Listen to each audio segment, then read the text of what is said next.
Okay, so the first part of this is you get your burner set up. I got 4.5 gallons of water, pretty much, and you want to get it on boil. I usually keep it covered to kind of keep stuff out of it.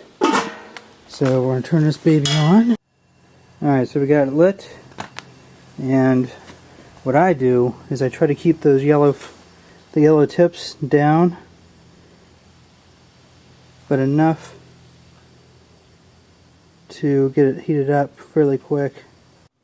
Alright, so one of the first things you need to do is get a bucket full of sanitizing solution with all your stuff in it so everything's sanitized. Here's some Star San.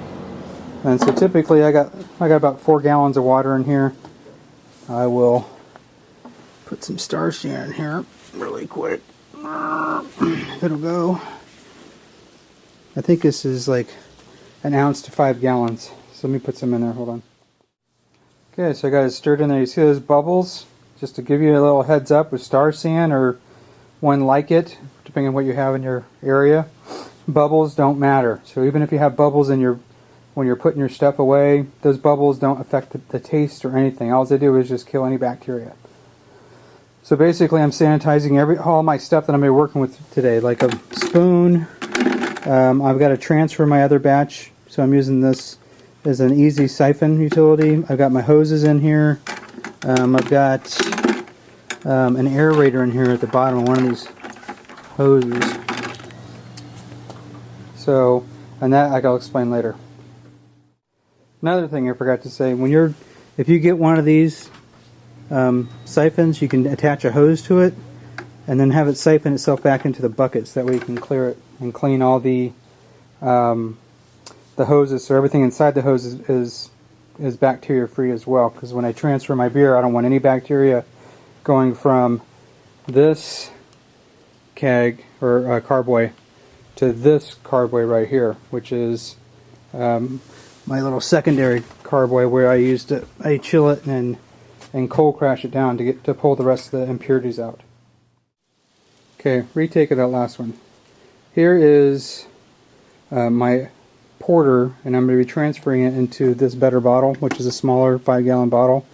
See these bubbles in here? That's from the Star San. Those bubbles don't matter, so when I transfer it in there, they won't affect the flavor or the taste of the beer that I put in there. And like I was saying with the siphon, what I do is I attach my hose in here, and I just run it up and down and run the fluid all the way through it so it sanitizes the entire system. So when I stick the top of that into this carboy, it won't infect any of this beer with bacteria, because I'm trying to disinfect and keep everything as clean as possible and not oxygenate this beer here when I transfer it over here, because oxygen's bad.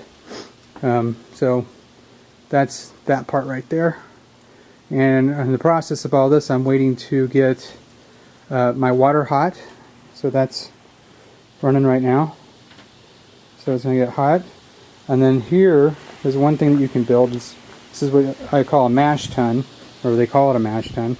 And basically it's a cooler, which I put in a valve on it. And I built this stainless steel with as a copper centered coil in the middle so it doesn't collapse. And basically that's going to filter all of the beer when I pour it into my keggle, which is this. And I built this as well. So I mean, if you can build these things, you'll save yourself a lot of money. The only thing I had done extra to this is I had these fittings welded on, these stainless steel fittings, and I can't weld stainless steel, but maybe you can. But I had a friend do it, so it didn't cost me anything except for a couple beers. So I got lucky on that. And then I actually cut this out by hand, and that was probably the most challenging thing I did. Okay, so I am transferring the other beer to their carboy. You see all that suds? That's okay. It won't hurt anything, because it's all just food grade sanitizer. So once I transfer this, I'm going to put it back in the fridge and let it go get really cold, so that way all of these sediments down here, all this isn't going to go into that bottle. Maybe a few of them are, but I'm going to even filter it out a little bit more to clarify the beer. And then the other thing I did is this hydrometer reading here tells you how much alcohol is in this beer right now. And when I started out with this, I was at 70%. Now I'm down to about about 20, so I got about 10% more of the, or yeah, I guess 10% more of the sugars that could still be eaten. So it could have been a little bit better, aggressively wise, that the yeast could have eaten the sugars. So that's why I think I'm going to let it sit a little bit longer. Maybe they'll finish eating up. And as you can see, this thing's foaming over. Basically, all that foam's got stuff that kills bacteria, so it won't hurt the beer at all. So there you go. That's a second racking right there if you ever come across that. Okay, so here's my mash tun. Got it rinsed out, cleaned out.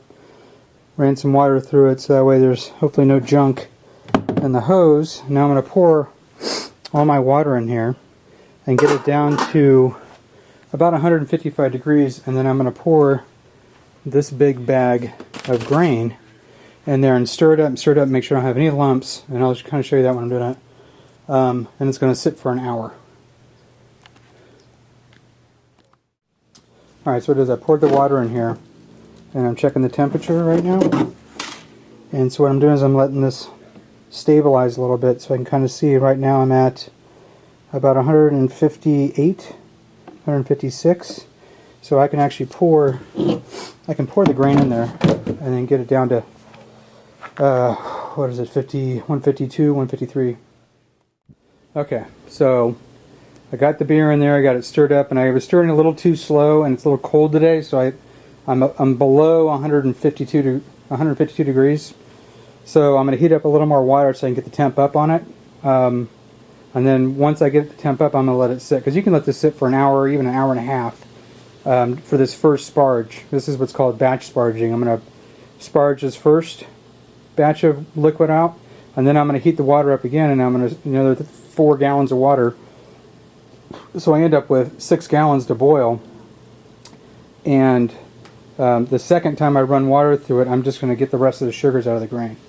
So this one's getting like the primary sugars, beta amylase and the alpha amylase sugars. So that's why I'm leaving it covered up and stuff. I gotta get that temperature up. It's too low. Okay, so another thing you want to get is a program kind of like this one. It's called Beersmith 2. And what it does, it's got a timer built in. You can design your beers.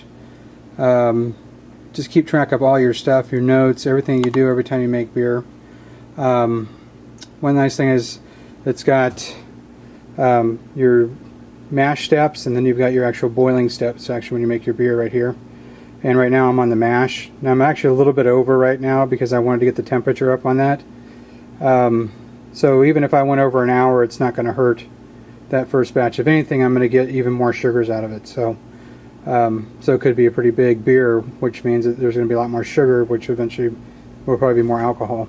Which, to me, it's not too big. If I get anywhere between a 5 and a 9% beer, I'm happy with any of that. I'm not really trying to get drunk. I just like the taste of it.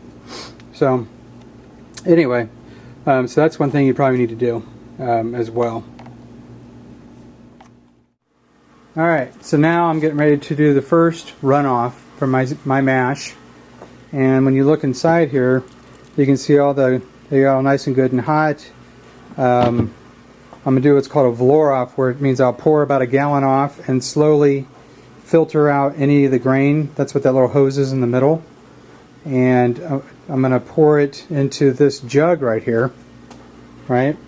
And keep pouring it off until the liquid kind of clarifies a little bit. And then I'm going to dump it and put it in here and put a lid on it, just so no dust or any bugs or anything get in there. And fill it up until I get about 6.5 gallons of wort, and then I'm going to put it on the burner, and then I'm going to start making beer.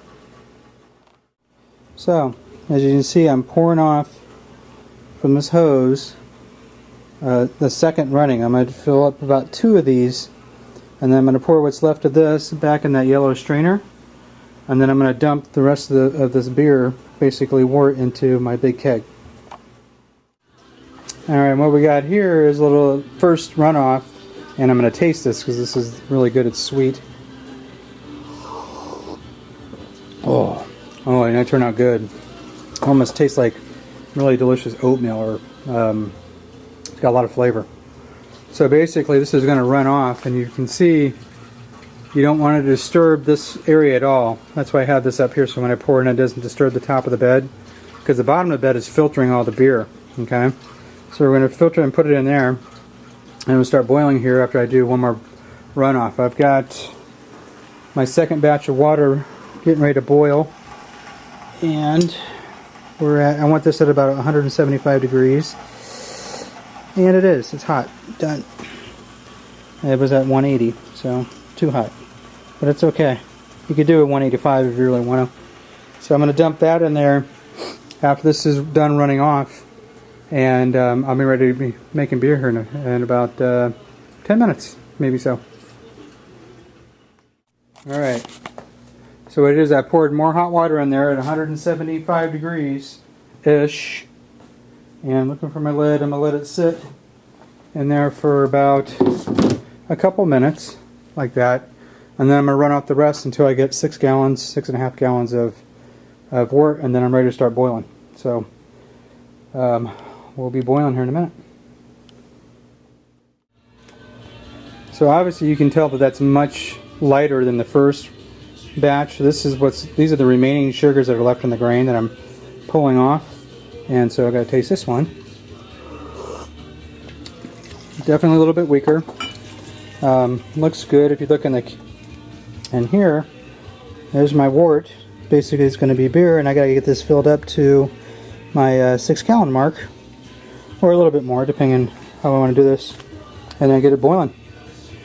So this will be boiling here probably another 20 minutes, hopefully. Alright, so here's my first hop addition. This is going to be 75 ounces of Centennials. Here's my leftover grain. I'm going to go dump that into my compost. And this here, I'll tell you what this is later. This is what that Werflock tablet. This clarifies your beer, but you only do that at a certain point. That goes in with my chiller, and this is my chiller right here. So when I pull it out and clean it, I can show you that.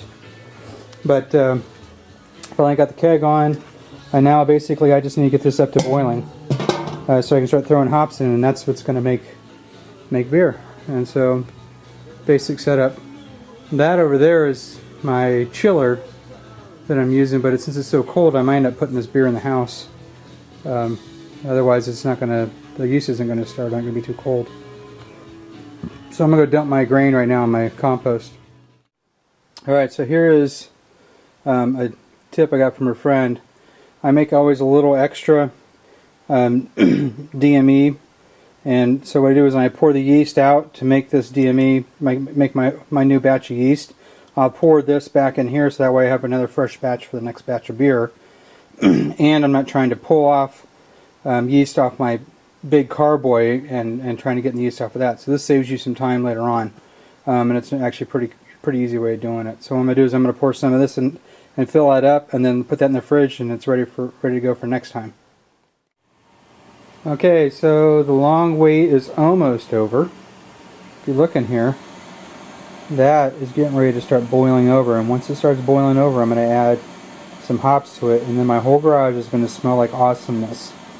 So once this thing reaches about 100 degrees, it should start boiling, and then I'm going to start my timer on my application to start boiling for 1 hour, and then in an hour I'll be done.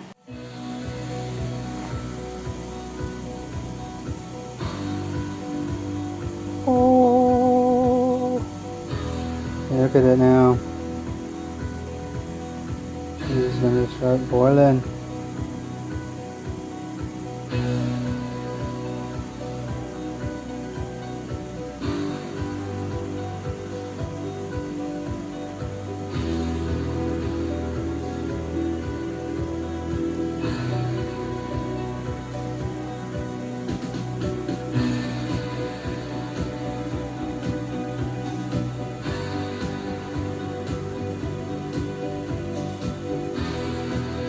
Finally, look at that. Just hit the brake. Alright. Okay, so starting to boil, and here comes the first hop addition. Look at that. And then it's all going to go crazy at this point. Oh. You could just smell that. It smells like, I don't know, like flowers and citrus, and just freaking awesome. Alright, so the second edition of hops is going to be about 50 ounces, or 50 ounces, 0.50. And you got to get yourself one of these little measuring scales, otherwise somebody's calling me.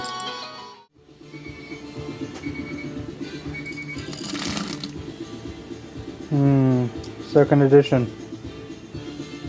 Just putting the second hop edition in there. Yeah. Alright, so here is another hop edition. And that was another 0.5 ounces. Ooh. Smelling even better. Alright, here is, I'm not really looking too good, another 0.75 ounces. Okay, so now we're going to, in a couple seconds here, we're going to add the Warflock tablet, and we're going to add this guy. And this is my chiller. Hang on, it's hard to do this with one hand. Alright. So that means Warflock, which is this guy. And this is basically like Irish moss or whatever, and it clarifies your beer. So I'm going to put them in there. And I'm going to put this in here. And what this does is sanitizes it. So when I need to chill it down real quick, like I was saying, it will, any bacteria that's in there, it will be killed on it. And I already rinsed it off and cleaned it, so it's fine. So what's nice is you can stir right in that little hole where sorry, there's like a little hole from the copper tubing. So it'll basically be bacteria free. And then I'm going to connect these hoses to my hose out there, and so cold water is going to run through this and chill it down real quick when we're ready. Turned it off. Doesn't look like it went off. It's not off. Close. Come on. Okay, so we're at 60 minutes. And we're going to stop the boil. We're going to add 0.5. Is it 0.5? Yeah, we're going to add 0.5. That's at right at the end. And then we're going to go chill. So basically, at this point, I'm going to keep stirring it until I can get it to break at 80 degrees. So basically, I have cold water running through those hoses. One's going in, and it's basically a closed system. And then all the hot water runs out the front of the yard. And get this thing chilled as fast as possible. Alright, here's the finished product, all sealed. I'll put some vodka in the top here so that way no bacteria gets in it. And I still got to throw the yeast in it, and it's ready to go. 2 weeks, have 5 gallons of beer. Actually, probably more than that. It's probably 5.5, almost 6.